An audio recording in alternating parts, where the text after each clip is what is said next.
시편 1편, 9편, 119편은 말씀장이라고 말합니다. 시편은 하나님의 비밀 그리스도를 증거하기에 이 말씀장들은 그리스도의 계시를 드러냅니다. 1편에서 날마다 성경 말씀 읊조리기는 마지막 때에 경건하게 살려는 의로운 자들이 행하는 습관입니다. 적그리스도의 발판, 이 악한 세상과 패역한 세대는 루시퍼를 정점으로 마귀의 자식들, 오만한 자, 악인들, 죄인들이 피라미드 신분구조, 지배구조를 형성합니다. 그레이트 리셋을 당한 성도들은 전혀 진공 상태에서 살아가지 않습니다. 친히 드러낸 가치 판단과 자신의 발이 걷는 삶의 방식으로 이 악한 피라미드 지배 구조에서 분투하며 저항합니다. 아니면 순응하겠죠. 환관과 내시처럼 살아가는 거죠. 이 피라미드 아래 고난과 압제와 환난과 핍박과 고통을 하나님의 자녀들은 상수로 받습니다. 하나님의 증거 읊조리기는 이러한 질서와 현실을 견디어내는 능력입니다. 세상이나 지상교회는 천국이 아닙니다. 오히려 지옥에 가깝습니다. 십자가도 없고 십자가의 길도 증거되지 아니하고 그리스도라는 하나님의 비밀이 없는 종교 본산지는 자아사랑, 세상사랑, 육신의 즐거움으로 난입하는 죄인들, 악인들, 오만한 자들이 활개칩니다. 하나님의 증거들이 지시하고 가리키는 방향으로 고단하게 나아가기 위하여 날마다 사활적으로 생명의 양식, 말씀이신 그리스도를 먹고 마셔야 합니다. 하나님의 자녀들이라는 정체성을 지켜가기 위하여 즉 바른 가치 판단과 삶의 방식을 이 땅의 현실에서 지펴내기 위하여 하나님의 증거들을 가까이 하는 것입니다. 이는 25년부터 31년 프레임에서 절대적으로 필요합니다. 단순히 성경 읽기가 아닌 하나님의 말씀들을 통하여 그리스도라는 살아있는 말씀, 리빙 워드죠. 이 한 사람을 먹고 마시지 아니하면 누구라도 이 악의 피라미드 지배 아래서 죄인들, 악인들, 오만한 자들로 복제됩니다. 영적 좀비들, 살아있다고 말하나 실상은 죽은 자들로 입으로는 하나님을 말합니다. 그들은 이 거대한 피라미드 하부 구조를 감당하면서 이 지배 구조를 가동시키는 자들로 살아갑니다. 종교 바벨론에서 유사 구원으로 자신을 쇠뇌하고 그리스도 안에 감추어진 하나님의 영원하신 목적과 계획과 뜻을 구현하는 자들로 살아가는 운명은 전혀 알지 못합니다. 자, 그러나 시편 1편 복 있는 자, 의인들은 악인들로 복제되지 않고 자신이 읊조리는 말씀들로 자신을 안팎으로 감싸면서 지켜냅니다. 이 경건의 습관과 경건의 능력이 하나님의 진노와 심판을 피하고 영생에 참여하게 합니다. 심판하시는 주님은 오직 이들의 길만을 인정하십니다. 그 이유는 여호와 하나님이 미리 말씀하신 길이고 직접 걸으신 길이고 말씀들을 주야로 읊조리며 내면화한 자들이 몸소 삶의 여정으로 확인한 길이기 때문에 그렇습니다. 시편 19편 7절에서 14절에 하나님의 말씀 여호와의 율법은 전반부 1절에서 6절에 하늘의 장막을 내달리는 태양에 비교됩니다. 하늘에서 해가 온 대지를 비추듯 여호와의 율법은 해 아래 모든 사람들의 영혼과 마음과 삶의 생명을 비춥니다.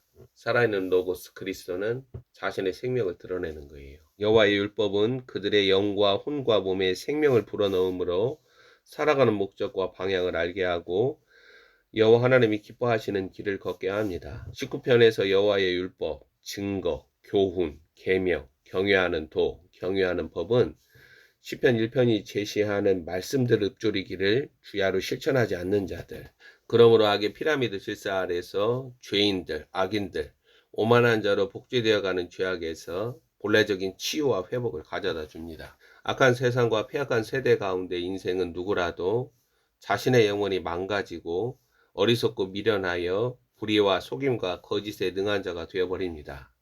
눈이 있으나 보지 못하는 어두운 영적 소경이 되어 생명의 길을 잃어버리게 됩니다. 해 아래 인생은 태양빛에 노출되듯이 여호와의 율법에 노출되면서 기사회생하기 시작하는 것입니다.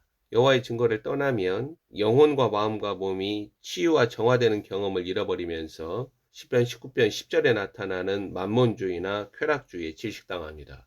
금 곧 많은 순금보다 더 사모할 것이며 꿀과 송이꿀보다 더 달도다. 경건의 모양은 있으나 경건의 능력이 부정당하는 자들은 누구라도 자기를 사랑하거나 돈과 물질을 사랑하거나 육신과 몸의 소욕을 쫓는 쾌락과 즐거움에 탐닉합니다. 이것이 오늘날 매니아라는 태그로 취미나 좋아하는 목록으로 사람의 혼과 삶을 결박합니다. 그들은 자유를 알지 못하는 노예에 불과합니다. 시편 19편 12절은 자기 허물과 자기 죄악을 깨닫는 일이 하나님의 은총이 아니고서는 발생하지 않는다라고 증거합니다. 자기 허물을 등에 깨달을 자 누구리요? 나를 숨은 허물에서 벗어나게 하소서. 숨은 허물은 내 안에 그리스도의 생명이 드러나지 않고는 알 길이 없어요. 태양빛에 가리워진 곳마냥 여호와의 율법이라는 생명의 빛이 비추어도 어둠과 무지가 자신을 사로잡고 있음을 인정하지 않고 알지 못합니다. 빛이 어둠을 비추되 어둠이 깨닫지 못하더라. 이러한 성도들과 목사들이 넘쳐납니다. 그들은 무언가 하나님을 위하여 열심과 정성을 매일 드러내지만 세월이 흐를수록 자신 안의 변화와 성수, 곧 읊조리는 증거들이 목적하는 바 하나님의 의도와 뜻은 구현되지 않습니다. 그들의 본성과 습관과 인격이 달라지는 변화는 없습니다. 자신 안에서 아담의 형상만 남을 때 그 결국은 멸망과 죽음입니다. 오직 여호와의 율법이 세상 끝까지 달려나가는 태양과 같이 사람의 심령에 빛을 비추어야만 영적 정화작용, 갱생과 회복과 변화와 변모가 발생합니다. 그래서 자신의 죄악을 회개하며 끊어내고 죄를 죽이는 것입니다. 악의 피라미드에서 성도들은 시편 19편 13절이 말하는 강력한 죄악의 힘과 역사에 자석에 끌려가는 쇠붙이처럼 무기력함과 무능력을 경험합니다. 또 주의 종에게 고의로 죄를 짓지 말게 하사 그 죄가 나를 주장하지 못하게 하소서. 그리하면 내가 정죄가여 큰 죄가에서 벗어나겠나이다. 죄가 짐승처럼 웅크리고 소나기로 움켜잡으면 그 죄악에서 벗어나지 못합니다. 여호와 하나님이 가인에게 경고한 게 바로 그거예요. 이렇게 악의 피라미드 구성원들인 죄인들, 악인들, 오만한 자는 하나님 나라로 이전하지 않고 사단의 나라에서 떠나지 않는 것입니다. 자신의 한계 상황과 탈출할 수 없는 절망감으로부터 여호와의 율법은 구원의 사닥다리입니다. 우리는 마지막 때 성경 66권이라는 하나님의 증거들의 사랑과 묵상과 순종이 강력하게 일어나서 영적으로나 생활적으로 완전히 회복되는 거룩한 삶이 나타남을 갈망합니다. 1편과 19편을 타고 시편 119편은 가장 긴 말씀장입니다.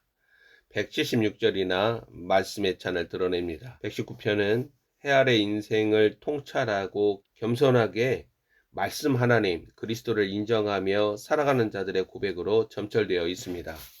119편은 오늘날 악한 세상에서 흐려져가는 하나님의 길을 잃는 자들에게, 그리고 여전히 하나님의 길을 충성스럽게 걷고 있는 자들에게 따뜻한 위로와 권면을 쏟아냅니다. 119편 1절은 시편 1편 1절과 같이 복 있는 자로 시작합니다.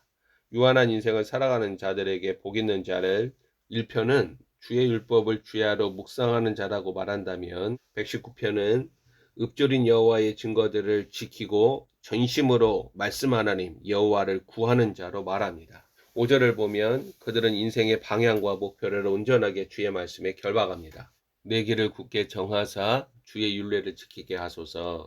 이렇게 바른 경건의 삶을 살아내더라도 이들은 신앙 양심을 거칠게 압박하고 위협하는 죄악의 세상을 경험합니다. 결코 악의 피라미드 아래 거하는 자들에게 순탄하고 형통하고 축복이라는 순진한 권면을 하지 않습니다. 처절하게 주의 모든 계명에 매여 살아가려는 현실을 가르칩니다. 119편 11절, 25절, 28절, 36절부터 37절을 읽으면 낭만적이고 목가적인 분위기가 전혀 없습니다. 11절, 내가 주께 범죄하지 아니하려 하여 주의 말씀을 내 마음에 두었나이다. 25절, 내 영혼이 진토에 붙어 싸우니 주의 말씀대로 나를 살아나게 하소서. 28절, 나의 영혼이 눌림으로 말미암아 녹사오니 주의 말씀대로 나를 세우소서. 36절, 내 마음은 주의 증거들을 향하게 하시고 탐욕으로 향하지 말게 하소서. 내 눈을 돌이켜 허탄한 것을 보지 말게 하시고 주의 길에서 나를 살아나게 하소서. 하나님의 성소에서 절규하는 경건한 자들의 탄식, 그리고 약속과 소망, 이 냉온탕을 번갈아 경험하는 현실 세상에서 믿음의 길은 위험천만하게 뒤흔들립니다. 그러나 119편에서 주의 계명을 붙드는 기도자는 결코 여호와의 증거에서 떠나지 않습니다. 하나님의 증거들에 대한 믿음도 포기하지 않습니다. 저는 119편 176절의 증거들을 온 마음으로 경험하는 마지막 때가 지상 교회들과 성도들을 향해 달려오고 있음을 봅니다. 어두운 폭풍과 거친 바람의 압박과 혼돈과 상실감에 난타당하지만 신실하게 176절로 하나님의 증거들을 붙들면서 무신론적 현실과 죽음의 질서를 돌파하는 것입니다. 119편 50절, 67절, 71절, 92절을 읽어봅니다. 50절, 이 말씀은 나의 고난 중에 위로라. 주의 말씀이 나를 살리셨기 때문이니이다. 67절, 고난 당하기 전에는 내가 그릇 행하였더니 이제는 주의 말씀을 지키나이다. 71절, 고난 당한 것이 내게 유익이라. 이로 말미암아 내가 주의 율례들을 배우게 되었나이다. 92절, 주의 법이 나의 즐거움이 되지 아니하였더라면 내가 내 고난 중에 멸망하였으리이다. 119편은 1편과 19편의 정서와는 다르게 온통 어둡고 캄캄한 땅의 현실에서 끝까지 빛을 지키고자 고함치고 분투하는 현실을 보여줍니다. 176절, 이른 양같이 내가 방황하오니 주의 종을 찾으소서. 내가 주의 계명들을 잊지 아니함이니이다. 이로써 말씀들 읊조리기는 고상하고 여유 있는 경건 습관이 아닙니다. 악한 세상과 폐역한 세대 가운데 하나님의 뜻대로 살아가기 위하여 든 영적 무기입니다. 적그리스도 짐승의 질서와 식탁은 오직 성도들, 그리스도인들에게 죽음의 그늘입니다. 성도들은 살아있는 말씀, 그리스도로 자신 안에서 갑옷 입듯 두르지 않으면 이길 수도 없고 오히려 잃어버리고 뺏기는 현실입니다. 1편, 19편, 119편 이 말씀장은 하나님의 말씀들을 읊조리며 생각하고 그 계명 준수를 삶의 즐거움으로 삼음으로 앞으로 시행되는 어려움과 고난을 돌파하는 자들로 준비하라는 강력한 외침입니다. 하나님의 입에서 발설된 동시에 걸어다니는 하나님의 말씀 주 예수 그리스도는 살아있는 말씀입니다. 기록된 하나님의 말씀들로 너는 나에게 나아오라 지금 우리를 초청하십니다.